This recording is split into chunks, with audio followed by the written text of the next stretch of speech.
శ్రీమాత్రే నమ. జై గురు దత్తాత్రేయ నమ. ఈ వీడియోలో మనం 2024 సంవత్సరంలో సింహరాశి వారి మీద కుజగ్రహ ప్రభావం ఏ విధంగా ఉండబోతుంది అన్న విషయాన్ని మనం ఈ వీడియోలో పరిశీలించే ప్రయత్నం చేద్దాం. సింహరాశి వారికి రాశ్యాధిపతిగా ఉన్నటువంటి రవి కన్నా ఈ లగ్నానికి యోగకారకుడైనటువంటి కుజుని యొక్క బలం చాలా ఇంపార్టెంట్గా ఉంటుంది. సింహరాశి వారికి రవి ఎంత బలంగా ఉంటే వాళ్ళు అంత అడ్మినిస్ట్రేటివ్ క్వాలిటీస్ కలిగి ఉండి ఇతరుల చేత పనులు చేయించగలిగే సామర్థ్యాన్ని కలిగి ఉంటారు. రాజకీయ రంగంలో కానీ ఏదైనా ఉన్నత అధికారుల హోదాలో కానీ బాగా రాణించగలుగుతూ ఉంటారు. అదే ఈ రాశి వారికి కుజుడు బలంగా ఉంటే వాళ్ళు ఏ పనైనా స్వతంత్రంగానే సొంతంగానే చేసుకునే సామర్థ్యాన్ని కలిగి ఉంటారు. సో ఈ రాశివారు ఒక అధికారిగా రాణించాలన్నా, ఒక సమర్థవంతమైన రాజకీయ నాయకుడిగా ఎదగాలన్నా, ఇక వ్యాపార రంగంలో రాణించాలన్నా కూడా కుజుని యొక్క బలం తప్పనిసరిగా ఉండాలి. కుజుడు ఈ రాశి వారికి చతుర్థ భాగ్యాధిపతిగా యోగకారకుడు అవుతుంటాడు. సో అందువలన సాధారణంగా మనం జాతకాలు పరిశీలించినప్పుడు ఎవరి జన్మ జాతకంలో కుజుడు బలంగా ఉంటాడో వాళ్ళే జీవితంలో ఆర్థిక పరంగా చాలా ఉన్నత స్థాయికి రాగలుగుతుంటారు. ఈ విధంగా ఈ రాశి వారికి కుజుడు వారి జన్మ జాతకంలో ఎంత బలంగా ఉంటే వీళ్ళ అభివృద్ధి అంత అనుకూలంగా ఉంటుంది. మరి ఈ సంవత్సర ప్రారంభంలో కుజుడు పంచమ స్థానంలో ఉండగా ఈ సంవత్సరం వీళ్ళకి ప్రారంభమైంది. 5వ స్థానం అన్నది జాతకుడి యొక్క టాలెంటు, అతని యొక్క తెలివితేటలు, సమయస్ఫూర్తి, తీసుకునే నిర్ణయం ఇవన్నీ కూడా మరి పంచమ స్థానంలో ఆధారపడి ఉంటాయి. ముఖ్యంగా పిల్లల యొక్క అభివృద్ధి జాతకుడికి చాలా ఆనందదాయకంగా ఉంటుంది. మొత్తం మీద ఏంటంటే సింహరాశి వారికి లేదా లగ్నం వారికి చాలా సందర్భాల్లో ప్రథమ సంతానం కలిగిన తర్వాత అభివృద్ధి రావడం జరుగుతుంటుంది. ఎందుకంటే పంచమం సహజ భాగ్యస్థానం కాబట్టి ప్రథమ సంతానం కలిగిన తర్వాత జాతకుడికి భాగ్యోదయం అవుతూ ఉంటుంది సింహరాశి సింహలగ్నం వారికి. మరి అటువంటిది పంచమ స్థానంలో కుజుడు ఉండగా ఈ నూతన 2024 సంవత్సరం ప్రారంభమైంది కాబట్టి 100% ఈ సంవత్సరం అంతా ఈ రాశి వారికి అదృష్టదాయకంగా ఉండబోతుంది. ఇంచుమించుగా ఫిబ్రవరి 5వ తారీఖు నుంచి మార్చి 15 వరకు కూడా కుజుడు 6వ స్థానంలోకి మారతాడు. 6వ స్థానం అన్నది ఒక విధంగా జయస్థానం. శత్రువులపై విజయం సాధించాలన్నా, పోటీలో విజయం సాధించాలన్నా, క్రీడారంగంలో రాణించాలన్నా 100% 6వ స్థానం అనుకూలంగా ఉండాలి. ఒకవేళ కోర్టు కేసులున్నా, అనారోగ్య సమస్యలున్నా, బంధువులతో విరోధాలు ఉన్నా కూడా ఈ సమయంలో మీ వైపు విజయం లభించి మీరు అనుకున్న విధంగా ఆ డిస్ప్యూట్స్ నుంచి లేదా ఆ సమస్య నుంచి లేదా ఆ రుణం నుంచి ఖచ్చితంగా మీరు బయటపడే అవకాశం ఉంటుంది. ఫిబ్రవరి 5 నుంచి మార్చి 15లో 6వ స్థానంలో కుజుడు ఉచ్చులో ఉన్నాడు. ఎవరి జన్మ జాతకంలో అయితే కుజుడు 6వ స్థానంలో ఉంటాడో వాడితో శత్రుత్వం పెట్టుకొని జీవితంలో ఎవడు కూడా నెగ్గలేడు. సో కంపల్సరీగా అటువంటి వాళ్ళు జోలికి వెళ్లకుండా ఉండడమే మంచిది. అటువంటి 6వ స్థానంలో కుజ సంచారం ఈ రాశిలో ఉన్నటువంటి రాజకీయ నాయకులకి, ప్రభుత్వ ఉద్యోగులకి, క్రీడాకారులకి, రియల్ ఎస్టేట్ వ్యాపారస్తులకి 100% పూర్తి సక్సెస్ ఈ సమయంలో రాబోతుంది. మార్చి 15 టు ఏప్రిల్ 23. సో ఈ సమయంలో కుజుడు 7వ స్థానంలో సంచరిస్తాడు. సో 7వ స్థానంలో సంచరించడం అన్నది ఒక విధంగా చెప్పాలంటే సరే భార్యాభర్తల మధ్య ఎడబాటు, పార్ట్నర్స్తో విభేదాలు పక్కన పెట్టడే. మరి వృత్తిపరంగా దశమ భావం కాబట్టి 100% వృత్తిపరంగా అనుకూలంగా ఉంటుంది. వృత్తిలో కొత్త వారితో పరిచయాలు అవుతుంటాయి. అలాగే వృత్తిలో అభివృద్ధి కూడా అనుకూలంగా ఉంటుంది. ముఖ్యంగా చతుర్థ భావం నుంచి చతుర్థ భావం గృహ నిర్మాణ కార్యక్రమాలు, స్థిరాస్తి సేకరించే ప్రయత్నాలు, భూములపై ఇన్వెస్ట్ చేయడం, భూముల కోసం ప్రయత్నం చేయడం ఇవన్నీ జరుగుతాయి.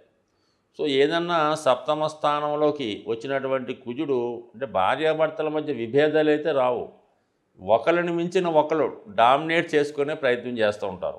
కొన్ని సందర్భాల్లో వృత్తిపరంగా కూడా జీవిత భాగస్వామికి అనుకోకుండా అభివృద్ధి రావడం, వారి హోదా పెరగడం, ఇవన్నీ కూడా జరిగే సూచనలు ఉన్నాయి. కాబట్టి ఎప్పుడు కూడా ఈ సింహలగ్నం వారికి కానీ సింహరాశి వారికి కానీ వారికి మిత్రగ్రహాలైనటువంటి కుజుడు, చంద్రుడు, సూర్యుడు, అలాగే గురువు, ఈ గ్రహాలు ఎప్పుడు కూడా శుభ ఫలితాన్ని ఇవ్వడం జరుగుతుంటాయి. సో ఈ కారణం వల్ల సప్తమంలో కుజుడు వచ్చినప్పుడు కూడా ఒకరిని మించి ఒకరు డామినేట్ చేసుకుంటారు తప్ప ఎట్టి పరిస్థితుల్లో కూడా విభేదాలు రావడం కానీ ఇడిపోవడం కానీ అటువంటి సమస్యలు రావు. ఒకవేళ దూరంగా ఉన్న వాళ్ళు తిరిగి కలుసుకునే ప్రయత్నం కూడా జరుగుతుంటుంది. ఇక ఏప్రిల్ 23 నుంచి అష్టమ స్థానంలోకి గురు సంచారం. ఏప్రిల్ 23 టు జూన్ 1 మధ్యలో మరి అష్టమ స్థానంలో ఉన్నటువంటి కుజగ్రహ సంచారం అనుకోని చికాకులు, అనుకోని వార్తలు, కొన్ని అనుకోని ఇబ్బందులు కలిగే అవకాశం ఉంది.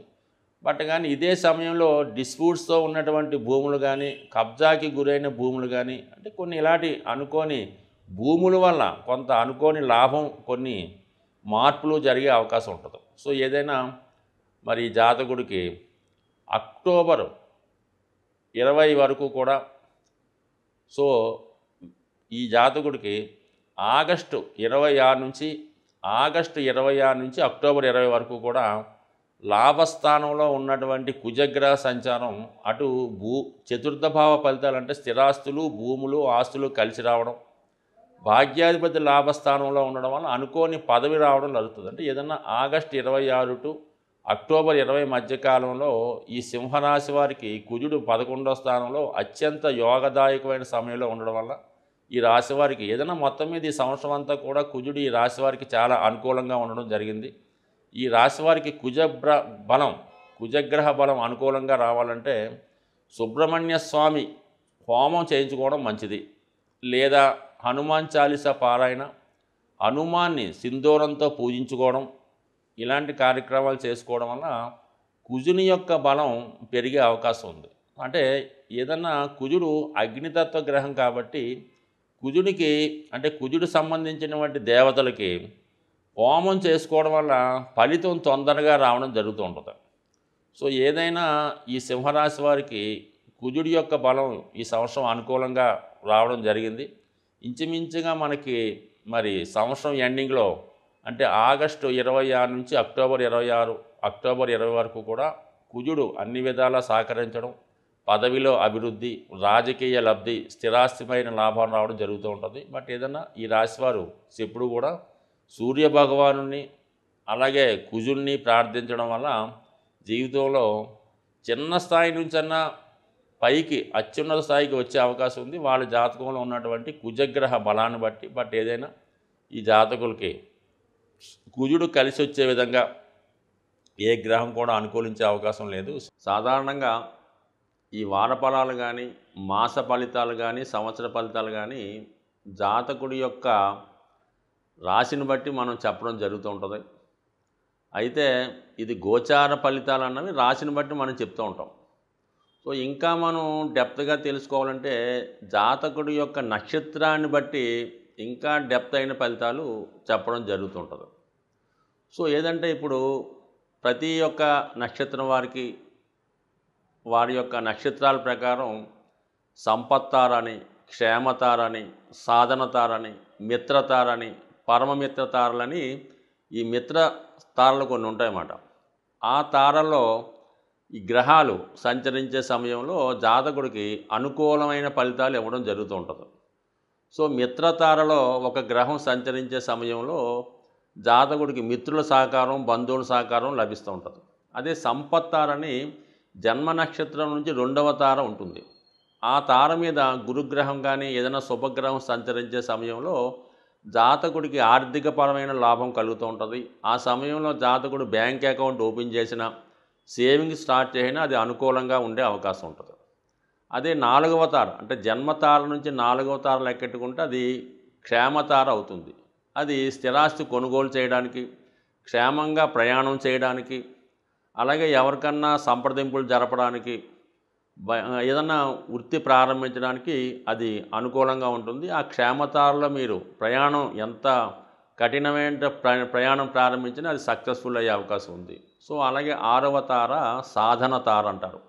కోర్టు కేసుల్లో విజయం సాధించాలన్నా, మీరు వెళ్ళిన చోట అప్పు పుట్టాలన్నా, లేదంటే మీరు అప్పు తీర్చాలన్నా, అలాగే శత్రువులపై విజయం సాధించాలన్నా, ఒక యుద్ధానికి వెళ్ళాలన్నా, ఒక కోర్టుకి వెళ్ళాలన్నా సాధన తారలో మీరు పని స్టార్ట్ చేస్తే 100% విజయం సాధిస్తారు. ముఖ్యంగా విద్యార్థులు ఇంటర్వ్యూకి వెళ్ళినప్పుడు ఆ సాధన తారలో ఇంటర్వ్యూకి వెళ్తే ఉద్యోగంలో తప్పక విజయం లభిస్తూ ఉంటుంది.